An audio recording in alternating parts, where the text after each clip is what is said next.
আমাদের দাবি একেবারেই স্পষ্ট।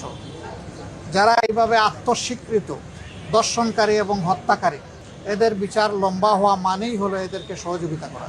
এবং আমি অনুরোধ করব, আত্মস্বীকৃত এই ধরনের বদমাইশদের পক্ষে কোনো আইনজীবী যেন আদালতে না দাঁড়ায়। মানেই হলো অন্যায়ের পক্ষে নেওয়া, দুষ্কৃতিকারীর পক্ষে নেওয়া। এখানে বিচারটা মাননীয় প্রধানমন্ত্রী তাদের বাসায় গিয়ে আশ্বস্ত করেছেন 15 দিনের মধ্যে বিচার সম্পন্ন করবেন। আমরা দেখতে চাই প্রধানমন্ত্রীর কমপক্ষে এই ওয়াদাটা শতভাগ বাস্তবায়ন হবে।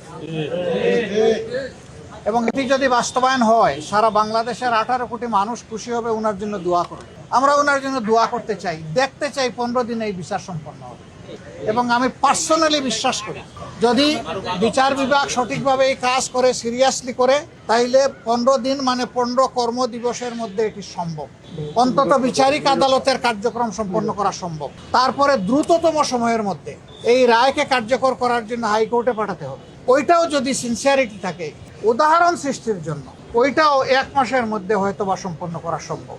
এবং আমি অনুরোধ করব, আত্মস্বীকৃত এই ধরনের বদমাইশদের পক্ষে কোনো আইনজীবী যেন আদালতে না দাঁড়ায়। আমি আহ্বান জানাবো, এটা নিয়ে কেউ যেন কোনো রাজনীতি না করে। এইটা আমাদের ইজ্জত বাঁচানোর লড়াই। এই মেয়ে আমাদেরকে ক্ষমা করবে না। যদি এই মেয়ের বিচার সুষ্ঠুভাবে সম্পন্ন হয়ে রায় কার্যকর না হয়, হাসরের দিন আমরা সবাই আসামি হয়ে যাব। আমরা ওই আসামি হতে চাই না। একথা বারবার বলেছি আমরা, যে এরপরেও আর এই ধরনের দেখতে চাই না। কিন্তু না, হয়েই চলছে, বন্ধ হচ্ছে না। তার মূল কারণ হলো বিচারের নামে অবিচার, বিচারের নামে দীর্ঘসূত্রিতা এবং বিচারের নামে তামসা। এর কারণে বিচারের প্রতি মানুষের কোনো আস্থা নাই। এর রামিসার বাবা আব্দুল হান্নান মোল্লা, উনাকে যখন লোকেরা জিজ্ঞেস করেছিল আপনি বিচার চান কিনা, উনি বলেছেন আমি কার কাছে বিচার চাইব।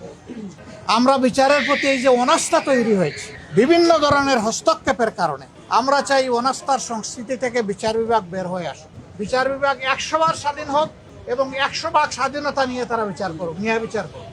আমরা ওইটাই দাবি করব।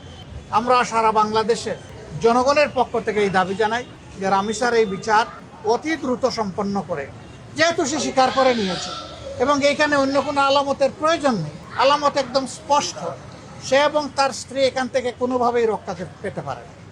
এই দুইজনকেই বিচারের আওতায় আনতে হবে। এখন দানাই পানাই করার জন্য আরও কার নাম বলতে পারে, বিচারকে দীর্ঘসূত্রে করার জন্য নাম বলতে পারে, এটি একটা চক্রান্ত।